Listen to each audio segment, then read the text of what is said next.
Hi, my friend. Pat Sloan here on Tuesday. It is all the trimmings day. There we go. My first two rows, and we are on row 3.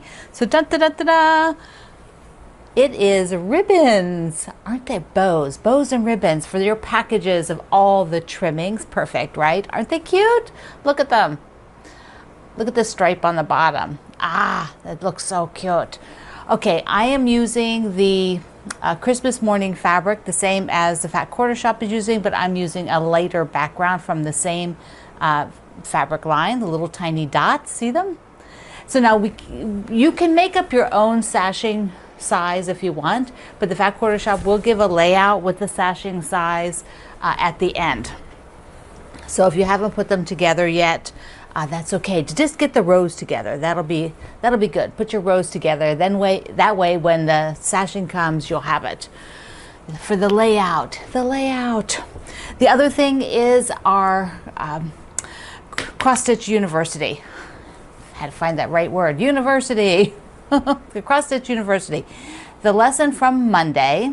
I love that this is a Fat Quarter Shop, and Kimberly is doing little tiny lessons, and I love this concept. It is small. They are not always a thing to do. They're just a thing to learn and then to try.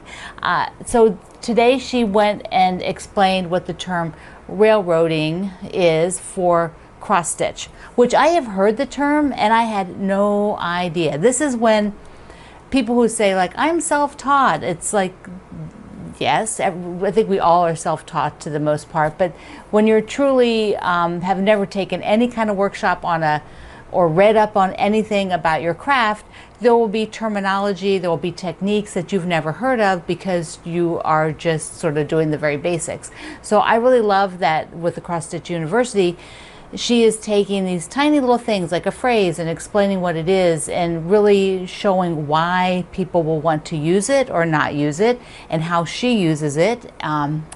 So sort of like the pros and cons of it. So railroading, when you watch the video, is about where you place your needle, which through the threads, which is very interesting. I mean, I had no idea that that's what that term meant. I thought it had something to do with the back of it because they look like little railroad tracks, you know, like this. I thought that's what it meant, but no, it doesn't. So now I want to try it because I'm trying everything. I'm doing things as she's putting them out, and I'm going to try them. Now I've already completed the 2 frames. So I did them, the 2 frames. I'm very happy that I tried it. I don't know that I would normally do the frames first, you know, the borders first. You know, I've done enough handwork and, you know, from embroidering stuff that, you know, that may not be my go-to method, but I really like trying it. So now I'll wait till we get assigned what the next part on the inside is. So here's the pattern. Isn't that cute? So I don't know if I hope we get to do a star next. But she might have us start the house. I don't know. So I'm going to wait, which means I can work on my other project, my other cross stitch projects, because, you know, it is getting towards the end of the month, but yes. Okay. So let's go on to the other thing we have, because I got two more things. So the challenge for today, I have it on the calendar, is a tidy up challenge. So I want you to look around in your space and find that one spot. It doesn't have to be an overwhelming. Try to find a smallish, doable spot that you can tidy up. Something that has kind of got a corner that you've got stuff piled on, which is not things that should be there. Maybe you're like me, and what it is your rolling assistant, the cart. So my carts, I tend to keep the top level of every cart pretty tidy, but then the bottom 2 tend to get to be dumping zones. I have 3 of these carts in the studio. One over here, that one, whoops, there. That one there is right now has things for the project for the book. This is the one that is got cross stitch in the top, and then just other stuff in the other 2 which need to be looked at and reviewed. And then my 3rd one stays on the end of the cutting table because the top of it has like the rotary cutters and small rulers, and then I have all the things for my wrist therapy, and then the bottom is a junk drawer. That's the other one. That one needs needs sorted through badly. So I am going to pick one. I'm just going to pick one shelf and go through it today, and that will be my tidy up. So I think that that's enough for a tidy up, because unless you can keep going, you can always keep going, but I think it's nice sometimes to pull it in tight so that you don't feel overwhelmed by getting the task done, because if you do just a little bit, it moves along. All right, I'm going to do another Happy Everything fabric collection. And I think I may have told you this, but the Tilda fabrics I showed you, I don't have enough of them to play around with for this big of a quilt. And I don't want to buy any fabric for this.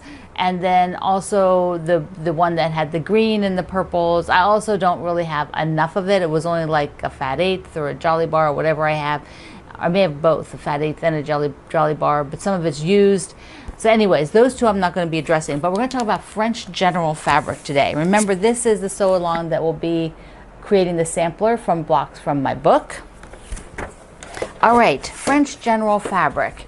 It tends to look, it tends to have a look. So like here is one bundle from a few years ago, and it was done at Christmas time. So it was the reds and the tans and the grays.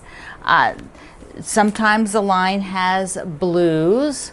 So the blues, here's blues and grays, blues, creams. Always there's lots of red. Here was a line that was all sort of red and white. I think I showed you that the other day. And then there's often reds that are a little bit more burgundy. And you never know. But they all work super well together. I'm going to show you a couple different things here. So the lines do not tend to have green, and they don't as often have blue, but I think there's a line with blue coming out, so I'm going to try to get some of that to show you. So let's take a look down here. Isn't this beautiful? The angels sing. So pretty. Okay, put that one away for now. That's one away. Stick over here. I'm going to talk about them in a second. So here they all are, and I have more, because I'm going to show you some pieces actually made with French General here in a second. So these could all be worked really nicely, but there are times when you might want a little green. So I have pulled some green from other lines that work, this is some stuff from other fabric lines that work really well with the French General. So you might want a little bit of green at some point, and gold. Now there are, like, this is a French General from a couple lines ago. This is a different company. Here's a scrap from something. So these are also gold colors that work really well with the fabric lines, with the French General. So I want to have those collections in there. But let's talk about those images that have a specific color, like a carrot. Like there's the carrot table runner, and I'm going to have carrots in the sampler. So I want to have a carrot fabric that I would just add in here rather than keeping it all these. I mean, I could do a red carrot. I could do a white carrot on the background. I could do a pale yellow carrot on a darker background. I mean, those things you could do. I mean, they're totally doable. But what do I really want to have? Something that looks more orange. So basically, I'm taking the shades of yellow and trying to find a muted orange that works. And by golly, I have one to show you. So let's come back here. That's good. So here's the yellows. And I'm just going to sort of leave this stuff here. So if I were to pull out this orange here, I mean, this is just not the right orange. It is way too bright. It does not play well with any of those. And this one, even though it's a little bit softer, it's still way too bold for these fabrics. And here's one that's lighter, but it's also just not quite, it's too clear. These are very soft, muted, and that's too clear. So I went into the oranges that are much more muted, and I think either of these would work really well. They sort of play off of those golds and work well with, looks like it works well with that burgundy. It works well with these, with the blues. So you can see, so there's the burgundy or the red. If I was doing the red hearts, But see, I got red in there. But I think the orange is the one to use as an example with each of these fabric lines, is that once you find the right shade of orange that works with everything, then you predominantly use the others. And then maybe like if I did the orange carrots, well then I might go and take that orange and bring it to another block somewhere in the quilt, like just a little bit of accent, or in the sashing, so that I have it like in 3 places. So if the carrots are up here at the top, then I might, down in this sashing, maybe I would put orange down in here, or I might use it like maybe in some of the basket over here, you know, just to have another little touch of it so that my eyes don't just see it in one spot, even though it is, I think, a pretty good shade and pretty muted to work with it. So let me just show you a couple pieces.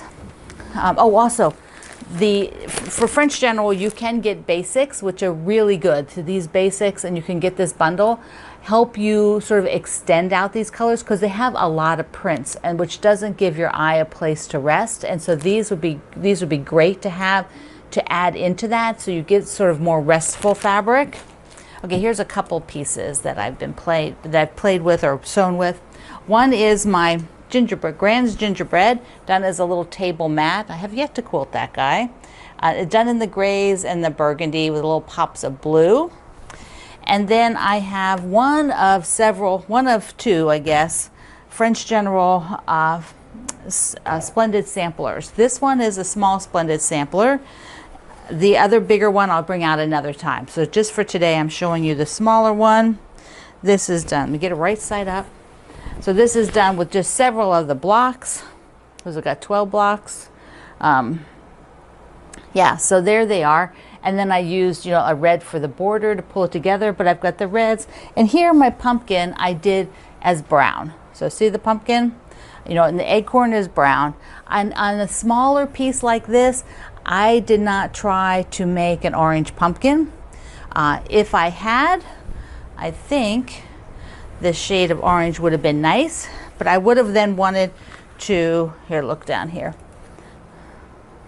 But if I had made him orange, I do think that I would have also wanted to then make, I'll put a little bit more orange in something else, because if there was just this, it would just stand out way too much. See, I'd probably even have to go a bit more muted, take it down. But I could have, like my turkey here was red.